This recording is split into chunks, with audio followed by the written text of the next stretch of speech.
After the first two races of 2024 Formula One season, in which Ferrari had done its part by confirming itself as the second force in the field, ahead of teams like McLaren and Mercedes, but at the same time still far from Red Bull, especially against Max Verstappen's RB20, in Melbourne the Prancing Horse was able to make its mark. In fact, by taking advantage of the Dutch driver's retirement at the 5.278-kilometer Albert Park circuit in Melbourne last weekend, and by changing their approach and accepting to take risks to maximize performance, the Italian side has managed to secure the first 1-2 finish of the year, sending a signal of vitality to its rivals.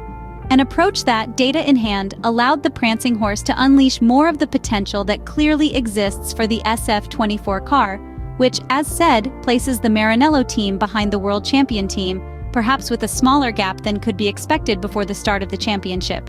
A mentality that was demanded by team principal Frederic Vasseur, which according to him is necessary to make a further step forward.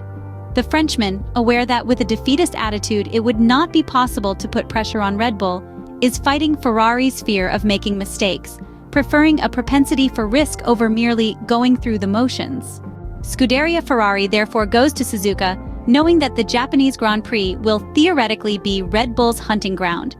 The Milton Keynes team on Honda's home track will try to react to the Scuderia's 1-2 finish in Australia by trying to erase Max Verstappen's retirement at the Albert Park circuit and reiterate their supremacy in this start of the 2024 Formula One Championship. As Fred Vasseur had explained in a recent interview for the Italian media, the red car will not see major technical innovations in anticipation of the update package that the technicians led by Enrico Cardile will bring to the Imola circuit for the first European race on the 2024 F1 calendar. There had been an attempt to anticipate in the Japanese event some elements of the floor, but the need to have at least two components for the two cars, in addition to a spare element, convinced the Maranello staff not to rush things, trusting in the idea that there is still a way to fully understand the characteristics of the SF24 single-seater. Therefore, Scuderia Ferrari will try to confirm itself as the second force of the championship in the Japanese Grand Prix, attempting to keep McLaren, Mercedes, and Aston Martin at bay. In particular, the Woking car is feared at the 5.451-kilometer Shanghai International Circuit this weekend because it could be competitive in the snake section and the long support corners that make the Japanese track one of the most loved by drivers alongside Spa-Francorchamps.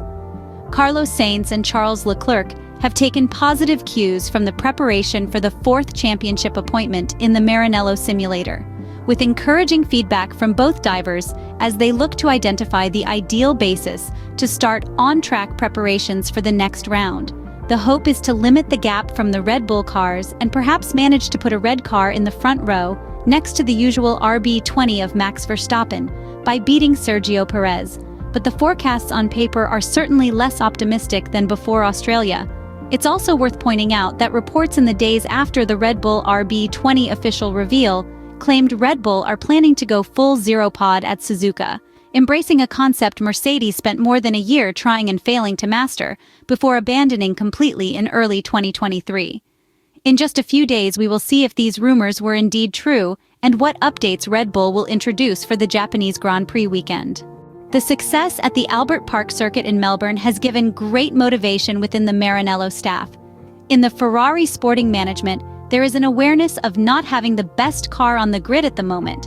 But the Ferrari technicians are eager to see the results of the upcoming modifications planned for the Grand Prix of Made in Italy and Emilia-Romagna, which will take place at the Imola circuit in May. But there is hope to confirm limited tire wear on a track very selective for tires. Pirelli has chosen the three hardest compounds. The weather forecast for the Japanese Grand Prix speaks of cloudy skies and low temperatures, with a 6 degrees minimum and 19 degrees maximum, which means for Ferrari, the main difficulty will be to get the tires into the right operating window, while the track conditions should help Mercedes, which suffered due to the high temperatures in Bahrain and Australia, although this will most likely not be enough for George Russell and Lewis Hamilton to challenge Ferrari and McLaren. The Suzuka circuit is a track that requires a medium load, so it should match well with the Ferrari rear wing that has been seen on the SF24 car in the first three appointments of the 2024 Formula One Championship.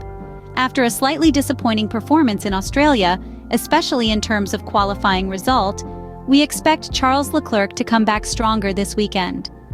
Suzuka was the scene of Charles Leclerc's resurrection last year, the arrival of a new floor bringing the Monegasque back to life at the time he needed it most, just 7 days after Carlos Sainz's greatest triumph in Singapore.